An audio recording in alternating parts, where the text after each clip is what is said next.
Welcome, sweet friends, to the channel Frugal Money Saver. My name is Emmy, my husband is Paul, and we are so happy you have joined us today.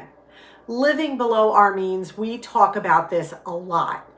But now, this time of year, it does get a little harder, and with the economy being what it is, it makes it even more difficult sometimes. But we're going to share some positive tips to make the transition from summer and fall into winter and save you some money while we do it.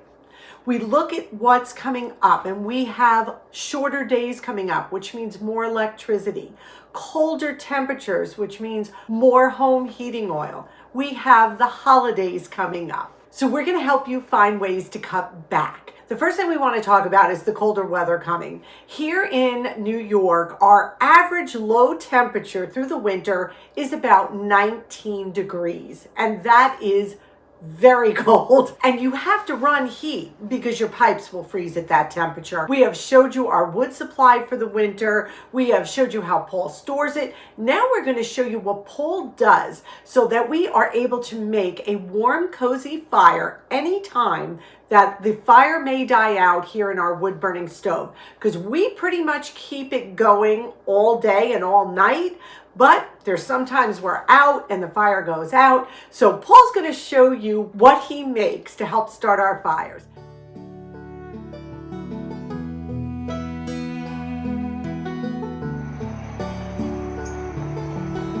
Well, the leaves are changing and the winter is definitely on its way here in upstate New York. It's time to take some of this firewood and turn it into kindling wood. Kindling wood is necessary to start a fire, and I keep it in this trash can outside, which keeps it nice and dry. And this is what I start my fires with, is kindling. You don't want to use paper. Paper burns at a very high temperature very quickly, and a lot of stove manufacturers, especially mine, does not suggest it. It could warp the stove. That's how hot it is. So how do I make kindling wood? I make it with this. This is a hand-powered log splitter. So you want to make sure before you start any project like this is to always wear some sort of eye protection that covers around the back of the eye. Another thing you need, your PPE they call it, good hard work gloves, sturdy work gloves. Now this log splitter has two handles on it. As you can see here, I only use one, keep the other one in the storage slot, but there are two handles. And there's a lot of misconception that you take this and you use two hands and you work them back and forth like you're rowing a boat or something. That's not how this works. This first side here is a quick speed handle, and I think it tells you right there. That's a speed handle. Every pump on that handle pushes the main cylinder out a little bit faster. That's great for splitting wood like I'm splitting now, but if you get into a real hard spot, then you're going to need what's called the power handle. There's the power handle. You have to use more pumps to get the piston out slower, but it's less strain on your back and will crack that harder wood. I very rarely need to use that, but I have done in the past. This thing is absolutely fantastic to have. First thing you want to do is select a piece of wood that fits inside the machine, and basically you turn this little wheel right here, tightens up the valve, and you work this lever. And as you work the lever, the piston pushes the wood and splits it. Now sometimes I use a small hatchet. You have to be careful with it, but I like to just make sure I can get in there. You don't want to use your fingers, and you just continue. Loosen the valve, place your piece of wood, and split.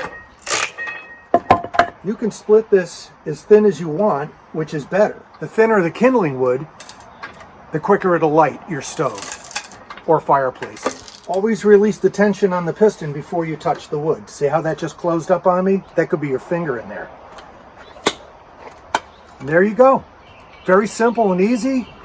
It's actually relaxing. I like being outside. I like doing this, so this is great. Paul approved. For the second tip we want to share is we encourage you to get rid of single-use items from your grocery list. I'm talking paper plates, paper cups, plastic plates, plastic cups, anything that you use once and dispose of. Paper towels, plastic forks and spoons. I can't tell you how much money you will save if you make that transition from single-use disposable items to reusable items that you can use over and over. I always tell you we do use bath tissue in this house and it is not going anywhere. That's one thing we don't compromise on. We also keep a package of napkins, of paper napkins in the house that lasts us forever. That is for picking up items that are really pretty yucky. Those are the two products we do dispose of. So what do we do for paper plates? We use real plates. What do we do for plastic cups and paper cups? We use real cups. Plastic forks and spoons, we use regular metal utensils. So for picnics and things like that, when people tend to use plastic disposable or paper disposable products, we use things like this. You can find them in tag sales. You can find them even in places like Walmart. Super cheap. They wash, they're plastic, they're lightweight, they're easy to store. Save yourself a ton of money. Get rid of the one-use product. What do we use instead of napkins? We use cloth napkins. These used to be the guest cloth napkins, but as time went on, they got a little thread worn. Now what do? We are on the lookout in thrift stores for a good quality set of cloth napkins. These now became our everyday napkins. What do we do instead of paper towels? We use rags. An old pillowcase that we cut up, we use it to wash the bathroom. Then if it's really yucky, we just dispose of it. Paul uses these bandanas every day. When they get thread worn, we don't throw them away. We use them as dust cloths. We use them to wipe up spills. Whatever it is, you throw them in the washer, they're good to go. And of course, you may not want to wash these type of rags with your everyday clothes, but a load of rags go in, they come out clean, hang them, dry them, reuse them. And another single-use item I want to talk to you about are those K-cup or whatever they're called, those little pods you use in the coffee pots. Let me show you how we do it. This is our coffee pot. We have had it for years. Not that it is the best coffee pot in the world, but it works. Now, those of you with the pod coffee makers, they make refillable little pods made of plastic that you can wash and reuse over and over and use regular ground coffee with. This little reusable pod will save you so much money. Fill it with your favorite coffee, reuse it over and over. With Paul's, he just has a little basket. He doesn't even need a coffee filter with his. He reuses this basket over and over.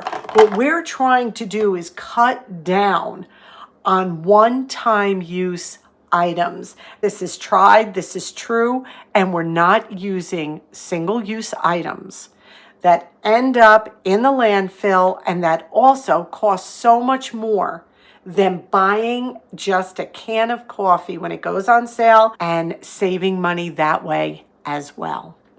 These are just simple ways to cut back on those single-use products and have more money in your pocket for more important things. The third thing we want to talk about is clothing.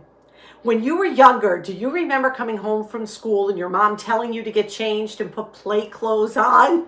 My mother used to do that all the time. Go change, Emmy, go get your play clothes on, then you can go out and play. So what we want to do as adults, we don't want to be wearing our good silk blouse while we're frying chicken on the stove. So you always want to change into something that costs less, you paid less for, maybe a lesser quality clothing item. Why? Because the good clothes we want to last. And also, the less you wash your clothes, the better off you are. And another tip I'm going to give you is wear an apron. Get yourself a full cover apron. You can find them at thrift stores. You can find them at tag sales. Something that covers the entire front of you. And when I tell you to wear an apron, it's not to be chauvinistic. My dad wore an apron all the time. He was an amazing cook. He always had an apron on. What I'm trying to get you to do is just preserve your clothing. It is much easier to replace an apron than it is a whole outfit with splattering, especially the way I cook, you all know. Going on with the laundry, try to switch to all cold water to wash. If not all cold water, go to warm water. Try to use less detergent. Find out a good amount of detergent that works for your clothing. You don't need that whole big cup or to the fill line like they tell you. Honestly, you don't. So experiment and see how much works for you. Dryer sheets, I've never used them in my life. That's another disposable one-use item. I know a lot of you have talked about wool dryer balls that you use in the dryer. We don't use the dryer very often, but think about that single-use item again with the dryer sheets. You know, a lot of people cut them into smaller pieces and use them that way. Anything we can do to save money. The next tip I want to give you, start using proteins as a side dish in your meals. So let's say you have a piece of chicken on a plate. Instead of having 2 pieces of chicken on that plate, add some low-cost whole food sides like potatoes or rice or fresh veggies, homemade breads, pickles, relishes. Protein by far is the most expensive part of the meal. So what you want to do is find ways to complement that protein. So no one even knows they're getting less protein because they're filling up on these yummy, healthy sides. Cut carrots, celery, cucumbers with some ranch dipping sauce. There are so many ways to cut back when it comes to food. Now, another thing I want to talk to you about is subbing out items in recipes. So many times we go to our tried and true recipe books and we'll open up a recipe and say, oh, I want to try that. Oh, but I don't have that item or I don't have that item. Doesn't matter. Let me show you what I mean. As prices continue to rise in the grocery stores, more of us are turning to tried and true recipes. But one of the things we have to remember that's so important when we cook from a cookbook is how easy it is to sub out ingredients for ingredients that we have instead. Betty Crocker cookbook, something like sweet and sour pork. It calls for 1 small green pepper. You don't have it, leave it out. I don't have water chestnuts or I don't have bean sprouts because these may be things you don't keep in your house. Go ahead and make that recipe anyway. How about subbing out? Instead of a tablespoon of chili sauce, put a tablespoon of ketchup and add a little chili powder. What we have to do is look at recipes and say, I don't want to run to the store for ingredients, so how can I do without or sub out? How about making some of those prepared foods that you buy, like rice-a-roni and all of those? Make them from scratch. They're so much better tasting and you control what's in them. And right here, 1/4 cup uncooked wild rice. You don't have wild rice, just use regular rice. 1/2 teaspoon of bottled brown bouquet sauce. Not even sure what that is, but I bet you could leave it out. It's about looking at these ingredients and saying, how can I do this cheaper, better, without running to the store? In the back of the old-time cookbooks, and maybe some modern ones, but I don't have a lot of modern cookbooks, there's always a section called Special Helps, and this section is invaluable. Terms you may need to know if you're just starting out cooking, how to measure things correctly, menus in the back. So pull out those old cookbooks and save yourself some money. Another thing I'm always telling you is before you put something in the garbage, look at it and say, can I reuse this for something else? It will not only keep it out of a landfill, but there are so many ways to save money by doing this. Now, someone came to our home and brought us cupcakes. It came in this adorable little cupcake holder. If we re-gift cupcakes or muffins to someone else, this will be a perfect way to transport them. Brother Sam is great for bringing over pre-made items. He is a bachelor, so he's not one to cook. He's super generous, so he's always bringing us store-bought pastries, cookies, cakes. Now, what I love to do with this is if I can find a pretty plate in a thrift store and I want to gift someone a small cake, a plate of cookies, something like that, I will take the plastic top that came with that cake, place it right on here, put 2 little pieces of tape, and this is, again, a great way to transport something to someone's home. You can turn it over, it then becomes a bowl. You could put some fruit salad in here. You could put macaroni salad. You could put potato salad. And it's a great way to transport something and just cover it. Don't toss it. So next time someone brings something to your home, look at it. Can you use it? Now, I have to go through this periodically, and that's what I'm doing today. That's why I brought some of them out to show you, because it can get overwhelming if you keep everything. So we only pick and keep the best, and the rest we recycle. Now we're going to get back in the kitchen again, and we're going to make a yummy fall favorite that is economical, so delicious, hearty. So let's get into the kitchen. Are you ready to make the easiest, cheesy, delicious ravioli recipe right in your crock pot? Yes, it's like 3 ingredients, so easy, so delicious. It will be a family favorite for sure. Frozen ravioli were on sale at ShopRite last week for 99 cents a bag. So I got 8 bags of them. We're going to start with 2 bags, 12 ounces each, of frozen ravioli. I have my homemade tomato sauce, but you can use a jar sauce, whatever works. You're going to need about 26 ounces or so. A cup of shredded mozzarella cheese. This is empty, but we're going to need about a cup of water. I also added a little red pepper flakes to my sauce as well. That's it. Watch how easy this is. We're going to put just about 11 ounces of sauce on the bottom of the crock pot, and I'm just going to spread it out. This is my Nonna's sauce recipe. I will link the video where I show you how to make this down below. Oh my goodness, if you've never made homemade sauce, so good. I'm going to place the 2 bags of ravioli on the bottom, and do not defrost them. Make sure they are frozen. And if any of them are stuck together, just gently pull them apart. We're going to add the rest of our tomato sauce right on top.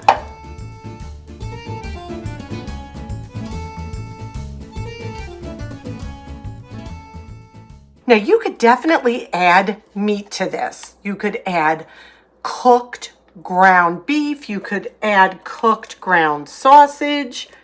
But we're keeping it simple, economical, frugal, and it's still going to be so delicious. And now we're going to take our 8 ounces of water, and I'm just going to pour that on top as well. I have some pork meat that was in my sauce, so that's going to give it nice flavoring as well. We're not going to put the mozzarella on yet, so I'm going to cover this, set it on low, and we will check back in about 3 hours. Guess what? You're done. That's all there is to it for now. So this has been cooking for 3 hours on low. It looks delicious, bubbly. Now take that cheese. Called for a full cup. So we put on a cup of cheese. Now I'm just going to cover it for about 5 minutes. Now the recipe, which I will link down below, said to cook it about 4 hours on low. I did it 3 hours. I just checked one. They tasted done. Every crock pot is different. Just keep an eye on it. So now I'm just going to cover it, let that cheese melt for about 5 minutes, and then we'll take a taste. I have to say, this is probably one of the easiest meals I have ever made. Oh my goodness, look at this cheesy goodness. It looks wonderful. The cheese is all over. You pair this with a simple salad. This is company worthy. Paul's going to give us a taste test. We're going to add a little grated Parmesan cheese because that makes everything better. Crockpot cheesy ravioli. Let's try this. Yeah. You know what? This tastes fantastic. What an easy, fun meal to make. You could pair this with anything. You could add vegetables to this. You could add mushrooms to this. You could put meat, pork, anything you want. You could doctor this up any way you want. This is absolutely fantastic. Definitely Paul approved. It was simple to make. It didn't take, what, one pot, I think? That's great. You know what? These times we need simple, easy to make meals. This is definitely Paul approved. Well, as you saw, that was totally Paul approved. I can link my homemade tomato sauce recipe down below. It was my Nonna's recipe. And you can leave the meat out if you want, but it makes a wonderful sauce. And this is just a great economical meal that is company worthy with a salad, some bread. You're good to go. Today's question of the day: what is your favorite cold weather meal that you can put together economically, that you usually have the ingredients right in your home for? Anything that you make when the weather turns cooler, that your family loves, that will encourage us possibly to try that meal, because we're always looking for new ways to bring good, wholesome food to the table. We thank you so much for sharing this time with us. We ask that you would please give this video a big thumbs up. It helps us so much. Subscribe if you haven't. We would love to have you become part of our frugal family. We ask you to be well. We ask you to be safe. And above all, we wish you blessings. Until our next video, may God greatly bless you.